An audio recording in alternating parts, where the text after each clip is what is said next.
Today, we will learn about the Transcontinental Railroad. The Transcontinental Railroad was built from Sacramento, California to Omaha, Nebraska. There were two companies that helped out building the railroad. They were called the Central Pacific Railroad and the Union Pacific Railroad. The railroad took 7 years to complete and transfers to California, Nevada, Utah, Wyoming, Colorado, and Nebraska. The Transcontinental Railroad was able to connect the American people from both sides of the country. This made it easier to travel from one side of the country to another. A big railroad like this cost a lot of money, and the federal government paid the railroad companies to help out. During his life and presidency, President Abraham Lincoln wanted to unify the country. It was hard to unify the country because the northern states did not want slavery, while the southern states did. This made for big conflicts in the United States. Lincoln hoped that the railroad across the country would unify states a little bit more. Another reason why the railroad was a good idea was because California was far away, and there was no easy way to get there. Rebellions could have torn down the government in those states, and federal government couldn't do much about it very fast. In the West, there were many resources that were not found in the East. A railroad would make it trade easier and faster. Not many people lived in the West, and there was plenty of space for people to move out, and the railroad allowed for people to move easier. This was supported with the Homestead Act that gave people land rights if they moved out west. The railroad had two teams working together. The Central Pacific started in California and worked east, and the Union Pacific started in Nebraska and worked to the west. Most of the tracks were put down by hand. The companies hired thousands of people to work for them, but only paid a small wage. A lot of these workers were people who migrated from China. They were put in risky situations a lot of the time. The Central Pacific had to build through the mountains of Nevada, and they had to use explosives to create tunnels for the railroad. Some days, the Central Pacific added only a foot of tracks every day on average because they had to go through tunnels. The Union Pacific started out with flat terrain and were able to lay a lot more tracks. The railroad crossed over the valleys and ravines, and it needed bridges. Construction of these bridges was difficult and was made from wood. The Transcontinental Railroad was a huge project that would take a lot of money to accomplish. Congress had hired people to find the best route to build the railroads in the 1950s, but without money, no company wanted to take the risk. The Pacific Railroad Act of 1862 allowed for Congress to pay the train companies so that they could start the project.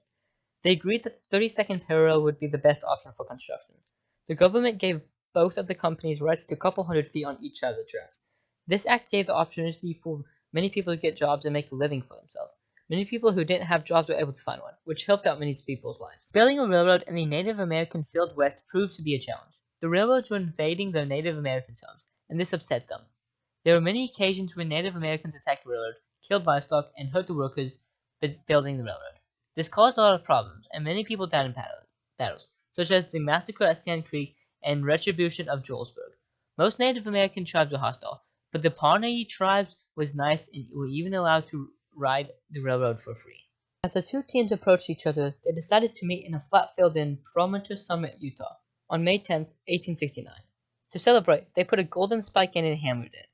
There was a wire attached to the spike, and it was connected to a telegraph that would send a message, but they missed a couple times. The telegraph operator instead sent a telegraph back east to the president, and for the rest of the nation. Just one word was sent: done. This caused for celebrations all around America because America was unified. After the ceremony, the golden spike was removed because someone would have stolen it. The spike is now in the Museum of Palo Alto, California. Over 150 years later, the Transcontinental Railroad itself is not in commission anymore because other railroads were built in more direct paths, but part of the track is still in use today. The railroads are built in very good condition, and it is amazing that the trains are still driving on them. Many sections of the track are still owned by Pacific Union, which is crazy to think that the exact same company that built it 150 years ago. Today, it is used mostly for shipping and trade, rather than personal transportation because now people have cars and airplanes. The Transcontinental Railroad was 1,776 miles long, combining the work of both train companies. The United States declared independence in 1776. This is an insane coincidence and symbolizes how great of a nation the United States is. This shows that there was a divine hand helping the foundation of the country. This accomplishment goes along with the moon landing, Industrial Revolution, Reconstruction, and other important events in history during the creation of this country. The Transcontinental Railroad was a monumental task for the United States and changed the lives of many people, as well as the United States as a whole. Travel became much easier and cheaper. Before the railroad was built, it costed a lot of money to pull a hand wagon across the Oregon Trail, and it took several months. The other option was to take a boat around South America. This was a very long journey, and it costed a lot of money. The railroad was much cheaper to ride, and it only took a few days or weeks to ride it. As they built the railroad, they also put telegraph wires next to it so that communication could be shared across the country much faster than it was. Before the railroad, it took months to get a message across the country. This unity made America a stronger nation in many ways, such as the military could move around the country faster, and politically because politicians could share their messages to further places. The Emancipation Proclamation declared that the United States would help reach them from the Atlantic Ocean to the Pacific Ocean. The Transcontinental Railroad helped fulfill this.